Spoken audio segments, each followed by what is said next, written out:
এই জন্য খুব গুরুত্ব দিচ্ছি ভাই যে আল্লাহর সাথে সম্পর্ক তৈরি করেন। এবং এই সম্পর্ক তৈরি করা যায় কয়েকটা ভাবে। এক নম্বর হচ্ছে গুনাহকে ছেড়ে দেওয়া, গুনাহ ছেড়ে দেওয়া, যে আল্লাহ আমি গুনাহ ছেড়ে দিলাম। হ্যাঁ, আবার গুনাহ হবে, আবার তওবা হবে। মুসলমান তওবা না করা পর্যন্ত সে অন্তরের মধ্যে শান্তি পেতে পারে না। মুসলমানের সাথে আল্লাহর সম্পর্ক তো এইটাই। আমার মায়ের সাথে আমার সম্পর্ক কেমন? কথার কথা, মায়ের সাথে আমি একটা বেয়াদবি করে ফেলছি, মাকে আমি যদি যথার্থ ভালোবাসি, মা মাফ না করা পর্যন্ত আমি শান্তি পাবো? আমি ছোটবেলায় কাজ করতাম, ছোটবেলায় বুঝতাম না, প্রায় মায়ের সাথে মারামারি হয়ে যেত, মানে যখন অনেক ছোট, 3তে পড়ি 2তে পড়ি। এরপর কি করতাম, এরপর মার পা ধরে বসে থাকতাম আর একটা আঙুল ধরে জোরে একটা মোচড় দিতাম, যতক্ষণ মাফ না করবো ততক্ষণ তোমার আমি জোরে মোচড় দিয়ে রাখবো, মানে মাফ তোমায় করতেই হবে, নাহলে আমি মনে শান্তি পাচ্ছি না। আমি মনে মুসলমান হবে এরকম। একটা গুনাহ করে ফেলছি, ওই গুনাহ চোখের পানিতে না ধোয়া পর্যন্ত, যতক্ষণ না পর্যন্ত মনের মধ্যে এই অনুভূতি আসে যে আল্লাহ রাজি হয়েছে, ঠিক আছে আল্লাহ মাফ করছে আমাকে, এই ফিলিংস না আসা পর্যন্ত আমি কাঁদতেই থাকবো, কাঁদতেই থাকবো, কাঁদতেই থাকবো। এটা হচ্ছে মুসলমান। এইভাবে আল্লাহর সাথে সম্পর্ক হবে। 2 নম্বর সম্পর্ক হবে কিভাবে? পাগলামির মাধ্যমে সম্পর্ক হবে। এগুলো হচ্ছে ইশকের নিয়ম। প্রেমের কিছু নিয়ম আছে, ভালোবাসার কিছু নিয়ম আছে না? হ্যাঁ, দুনিয়ার যারা আশেক তারা কি করে, কত উল্টাপাল্টা করে, কত ভাবে পটানোর চেষ্টা করে। এরকম ইশকের কিছু কমন নিয়ম আছে। আল্লাহ রাব্বুল আলামিনকে পাওয়ার জন্য পাগলামি দেখাইতে হয়। আল্লাহ আমি আপনার জন্য পাগল। শুনবেন, ঘটনা বলবো। মানে নর্মাল চোখে মনে হবে যে এটা তো দরকার ছিল না, এটা তো দরকার নাই, বেশি বেশি করতেছে, তাই না? এরকম মনে হবে, কিন্তু ওইটাই পাগলামি, ওটাই আল্লাহকে দেখাইতে হবে। আম্মা জান আয়েশা রাদিয়াল্লাহু তাআলা আনহা একবার রূপার টাকা, আপনাদের খারাপ লাগতেছে? মানে অন্য আলোচনা করতেছি, সবাই মানে জজবার আলোচনা ভালো লাগে সবার, কিন্তু এই আলোচনা ভালো লাগে না, ঘুম আসে নাকি? এই আলোচনা শুনলে ঘুম পায়। হ্যাঁ,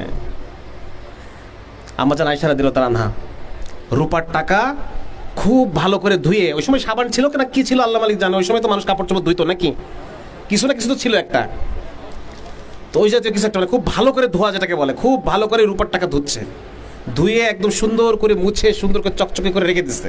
আল্লাহ রাসূল আসছে, এসে বলছে কি ব্যাপার আয়েশা, তুমি পয়সা সুন্দর করে ধুয়ে এখানে রেখে দিচ্ছ, ঘটনা কি?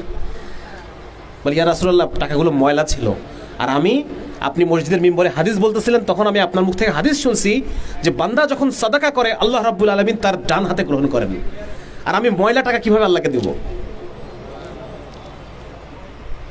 বুঝা গেছে?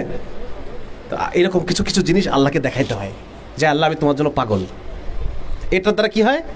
সম্পর্ক হয় আল্লাহর সাথে। 2 নম্বর সম্পর্ক হয় যার কাছে সম্পর্ক করতে চাই তার সাথে যত বেশি কথা বলবো তত বেশি সম্পর্ক হবে, নাকি? দূরে দূরে থাকলে সম্পর্ক হবে? যত বেশি কথা বলবেন তত সম্পর্ক হবে। এজন্য আল্লাহর সাথে বেশি বেশি কথা বলতে হবে। আমাদের এক মুরব্বি বলতেছিলেন, আমরা যখন আল্লাহর সাথে দোয়া করি, দোয়া করতে গিয়ে আমরা এমনভাবে যে দোকানে আসছি, হোটেলে ঢুকে ওয়েটার এই মুরগি ভাত, হ্যাঁ কাচ্চি বিরিয়ানি দিয়ে যাও, এগুলা আমরা ওইরকম আল্লাহ কাছে, আল্লাহ এ লাগবে ও লাগবে তা লাগবে এগুলো লাগবে, হ্যাঁ আমার পড়াশোনা ভালো করে দাও, আমার নেক বিবি দান করো, সুন্দরী এই বিবি দান করো, এই সেই আল্লাহকে আমরা অর্ডার করি নাকি? দোয়ায় বসে আল্লাহকে অর্ডার দেই, এভাবে হবে না। উনি বলতেন যে ভাই দোয়ায় বসো এবং আল্লাহ সে বাতে করো, আল্লাহর সাথে কথা বলো, আল্লাহর সাথে কথা বলো। বাবা মার সাথে কথা বলি না, বন্ধুর সাথে কথা বলি না, কথা বলি তো, সেরকম আল্লাহর সাথে কথা বলতে হবে। একবারে মনোজাতটা ধরে বলবো যে আল্লাহ আপনি তো জানেনই আমি এই সমস্যার মধ্যে আছি, এখন কি করবো আপনি আমাকে একটু বলে দেন। হ্যাঁ, ইনাহে বিনাহে যতভাবে বলা সম্ভব এভাবে বলতে হবে আল্লাহ। এবং একটা হাদিস আছে খুব সুন্দর, আল্লাহর সাথে কীভাবে কথা বলতে হয়। আল্লাহর সাথে কথা বলার ক্ষেত্রে কোনো আদব নাই, এটা একটা মজার জিনিস। আল্লাহকে তুই করে বলা যায়, যা ইচ্ছা তাই বলা যায়।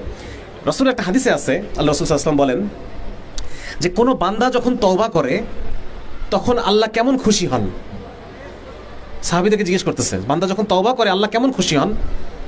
তো বলতেছেন যে উনি উদাহরণ দিচ্ছেন, ধরো এক লোক বিরাট মরুভূমির মধ্যে, কেউ নাই, মানে দূর দূর পর্যন্ত কোনো জনপদ নাই, এই মরুভূমির মধ্যে এই লোকের হঠাৎ করে উটটা হারাই গেছে। তার মানে কি? সে এখন এখানে মরতে হবে, তার উট হারাই গেছে মানে সে আর কোনোখানে ফিরতে পারবে না। তো এইরকম অবস্থায় এই লোক বসে কাঁদতেছে আর মৃত্যুর জন্য অপেক্ষা করতেছে।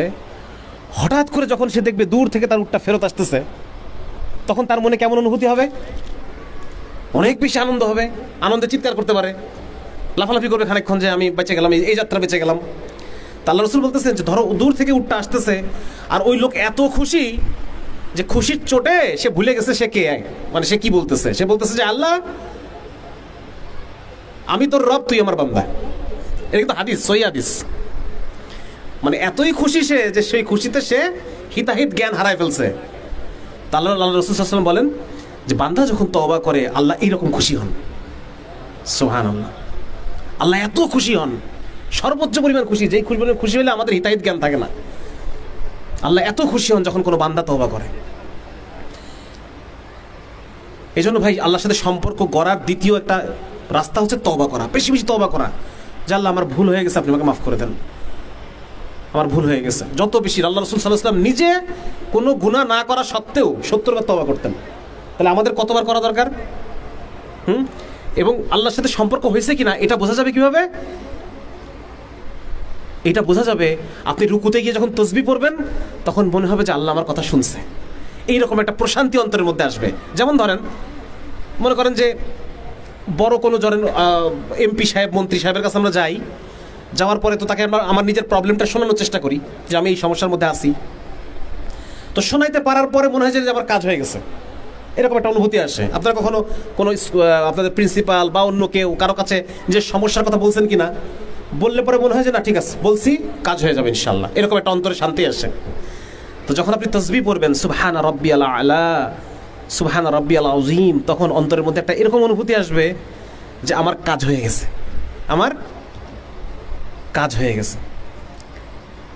যখন দোয়া করবেন, দোয়া শেষে আপনার মনের মধ্যে মনে হবে আমার কাজ হয়ে গেছে, শুনছে আল্লাহ, শুনছে আর বলছে যে বান্দা যা হয়ে যাবে তোর কাজ। এইরকম একটা অনুভূতি অন্তরের মধ্যে আসতে হবে। যার কারণে সবাই চেষ্টা করবো তো ভাই ইনশাআল্লাহ, হ্যাঁ, আল্লাহর সাথে সম্পর্ক তৈরি করার চেষ্টা করবো তো ইনশাআল্লাহ, সম্পর্ক তৈরি করার চেষ্টা করবো।